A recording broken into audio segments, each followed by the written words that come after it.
saudari dan saudara, para hadirin peserta seminar kebangsaan yang kami muliakan dan kami kasihi, salam damai dan kebaikan Pak CEBD.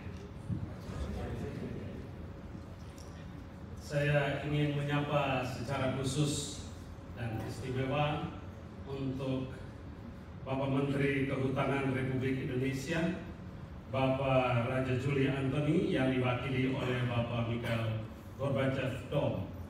Ini bukan berasal dari Rusia ya, tentu saya yakin itu. Tenaga ahli Kementerian Kehutanan bidang konservasi sumber daya alam, dan saudara saya Pak Martin Harun OFM. Kedua saudara ini yang telah bersedia dan hadir serta berkenan menjadi keynote speaker dalam seminar kebangsaan kita hari ini. Satu penghormatan bagi kami Ordo Fransiskan Indonesia atas kesediaan dan kehadiran Bapak Menteri Kehutanan yang diwakili untuk berbagi refleksi terkait dengan bagaimana kebijakan publik dapat memastikan komitmen untuk terus-menerus merawat Ibu Pertiwi ini dengan segenap kekayaan sumber daya alam yang dianugerahkan Tuhan demi kesejahteraan seluruh warga bangsa ini sesuai dengan sila kelima Pancasila. Karena itu kami berterima kasih untuk kesediaan dan kehadiran Pak Mikhail Gorbachev. Juga kehadiran saudara kami Pak Martin Harun dapat menambah kekayaan refleksi kita dalam seminar hari ini melalui sharing pengetahuan dan tentu saja juga keprihatinan atas jeritan ibu bumi dan jeritan orang-orang miskin. Belakangan ini setelah pensiun sebagai guru besar di Sekolah Tinggi Filsafat Teologi Triarkara, beliau menaruh perhatian yang besar pada isu-isu ekologi regional, tentu saja di bangsa kita, tapi juga isu-isu ekologi global, dan terus-menerus tidak pernah lelah untuk mendorong terwujudnya tindakan-tindakan kecil dan konkret di komunitas-komunitas atau juga di bangsa kita dan di dalam gereja demi keselamatan ibu bumi. Tentu saja selain kedua keynote speaker ini juga hadir sejumlah narasumber yang telah bersedia hadir dan akan berbagi refleksi bersama kita.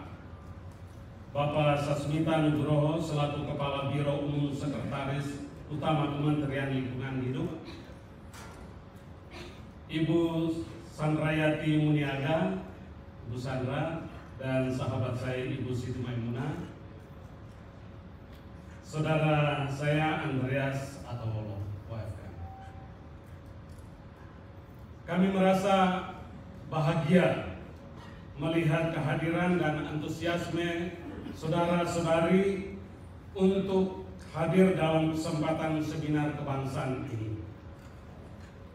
Tadi selalu disebut-sebut dan juga sesuai dengan tema, ini sebuah refleksi kebangsaan dalam rangka memperingati 80 tahun kemerdekaan Republik Indonesia, tapi juga tahun ini bertepatan dengan perayaan 800 tahun The Canticle of Creation atau Kidung Segenap Ciptaan yang digubah oleh Santo Fransiskus dari Assisi, yang disebut juga sebagai Mada Pujian Semesta. Melalui Mada Pujian Semesta yang digubah oleh Santo Fransiskus dari Assisi 800 tahun yang lalu, di sana kita bisa menemukan bagaimana Fransiskus memberi perspektif yang baru tentang makna kehadiran segenap ciptaan yang memiliki dimensi sakral pada dirinya sendiri. Mada alam semesta ini mengingatkan kita tentang adanya konektivitas integral yang ada di antara segenap ciptaan yang tidak terpisahkan, dan membentuk sebuah relasi kekeluargaan. Seperti kita memahami, tubuh kita juga terdiri dari elemen-elemen yang memiliki hubungan integral satu sama lain. Satu bagian sakit tentu saja akan dirasakan oleh bagian lain. Demikian juga ekosistem kehidupan kita bersama dengan segenap ciptaan. Justru karena itu, dalam cara pandang Fransiskus ini, maka dia menyebut segenap ciptaan dengan sebutan kekeluargaan, saudara dan saudari. Seperti tadi puisi Kidung Segenap Ciptaan yang dibawakan oleh Frater Pino. Dia menyebut saudara matahari dan saudari bulan dan bintang-bintang, saudara angin dan saudari air, saudara api dan saudari ibu pertiwi.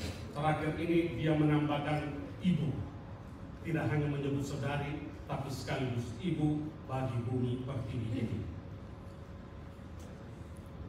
Pesan di balik itu untuk kita zaman ini adalah sebuah pesan panggilan untuk merawat segenap ciptaan, merawat saudari ibu pertiwi, supaya kita mulai beralih dari cara berpikir menjadi penguasa atas alam ini dan menjadi perawat yang bertanggung jawab atas keutuhan alam ini demi kebaikan bersama.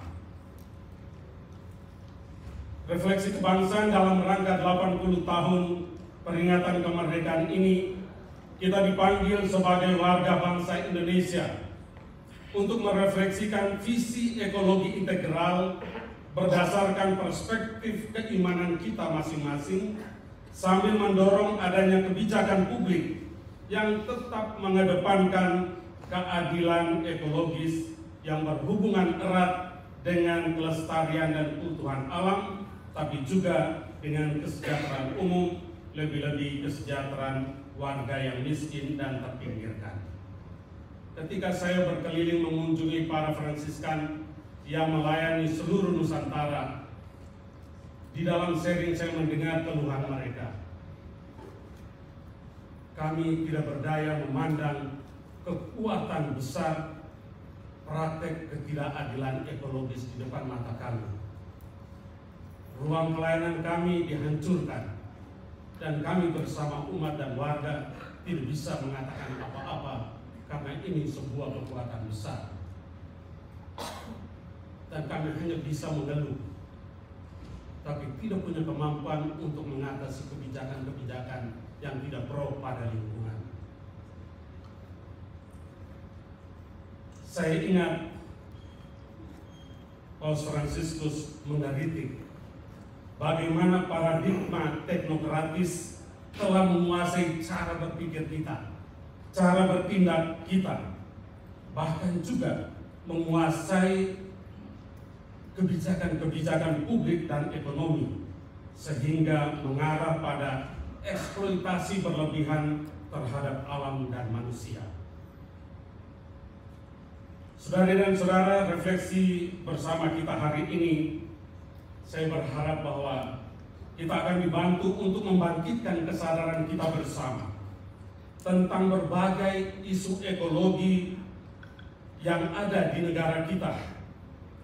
Tentu saja berkaitan juga dengan berbagai isu ekologi global seperti climate change, global warming, deforestasi, hilangnya keanekaragaman hayati, tapi juga persoalan-persoalan sampah plastik yang belum mendapatkan satu penyelesaian yang cukup bijaksana.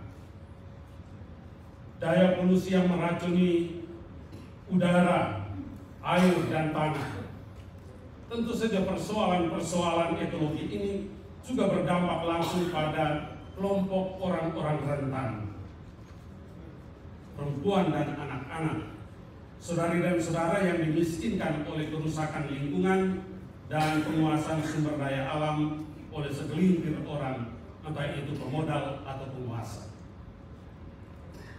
Nah, kesadaran itu akan membantu kita untuk membahari komitmen kita bersama dalam rangka merawat ibu bumi, rumah kita bersama. Kepedulian terhadap ibu bumi tidak terpisahkan dari keadilan sosial dan perdamaian. Jeritan bumi adalah juga jeritan orang-orang miskin. Karena itu kami berharap semoga kita semua yang beriman ini menemukan kembali Allah dalam segenap ciptaan dan bergegas dengan tanggung jawab yang diberikan Allah, kita dapat melakukan berbagai tindakan nyata untuk keselamatan ibu bumi dan segenap ciptaan, dan terus-menerus tidak kenal lelah untuk memperjuangkan keadilan sosial bagi seluruh bangsa ini, lebih-lebih saudari dan saudara yang miskin dan mereka yang terpinggirkan di bumi Nusantara ini. Mari selamatkan ibu bumi, rumah kita bersama dari kehancuran yang sedang ditimpakan kepadanya oleh perilaku kita dan berbagai kebijakan publik yang tidak pro pada keberlangsungan hidup segenap ciptaan. Salam kemerdekaan, salam damai dan kebaikan, Pace Ebene. Terima kasih.